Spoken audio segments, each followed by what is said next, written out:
우리 상간자 위자료 소송의 피고의 대응 방법에 관하여 한 가지 더 알려드리려고 하는데요.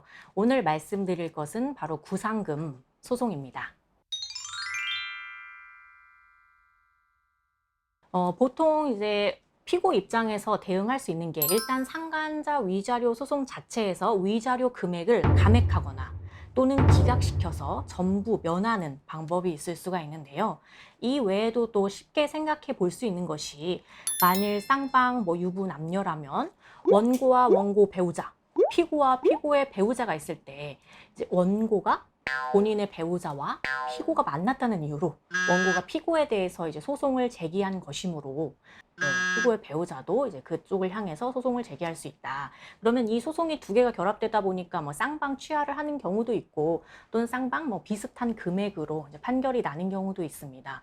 물론 이에 대해서 제가 다른 영상에서도 말씀드렸던 것 같은데 이게 대응을 잘 못하면 나만 더 많은 액수를 이제 물게 되거나 또는 저쪽은 우리 쪽은 기각이 되고 저쪽은 물게 되는 이런 경우도 있을 수가 있어요. 반드시 똑같게 판결이 나는 것은 아니라서 좀 잘 대응할 필요가 있겠죠.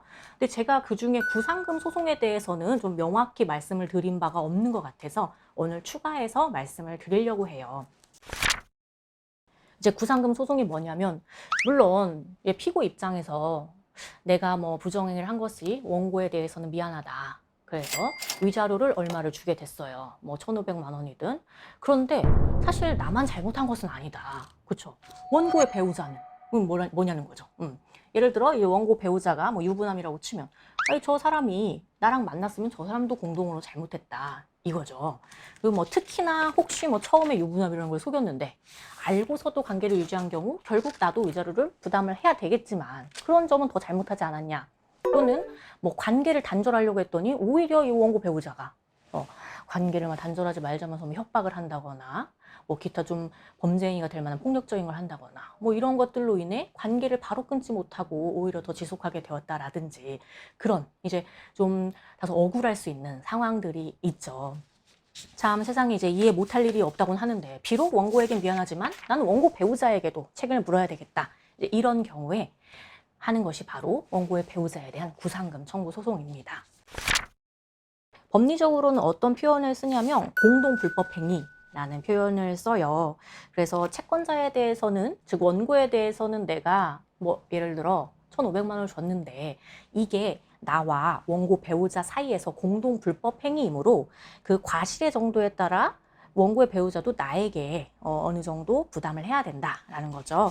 그래서 2021년 5월 이제 이번 달에 또 저희가 판결을 받은 게 위자료 금액을 원래 소송에서 3천만 원 이상 청구해서 저희가 이제 1,500만 원으로 감액을 한 사례였는데요. 그 당시 소송에서 피고인 우리 의뢰인이 1,500만 원을 원고에게 지급하게 됐고 이에 관하여 원고 배우자도 적어도 절반 정도의 책임은 있다라는 별도의 구상금 청구 소송의 원고로서 약 절반인 788만 원에 대해서 이제 승소한 사안입니다. 사실 어떻게 보면 뭔가 이제 위자료 액수라는 게 크게도 생각할 수 있고 또는 크지 않다고 생각할 수도 있겠지만 이러한 부분은 금액적인 것도 저쪽도 부담해야 되는 경제적인 부분 또 한 가지는 심정적인 부분 같이 잘못했는데 나만 책임지는 것은 부당하다라는 것이고요. 그것이 이제 법적으로도 인정되고 있다는 것을 알려드릴 수가 있겠습니다.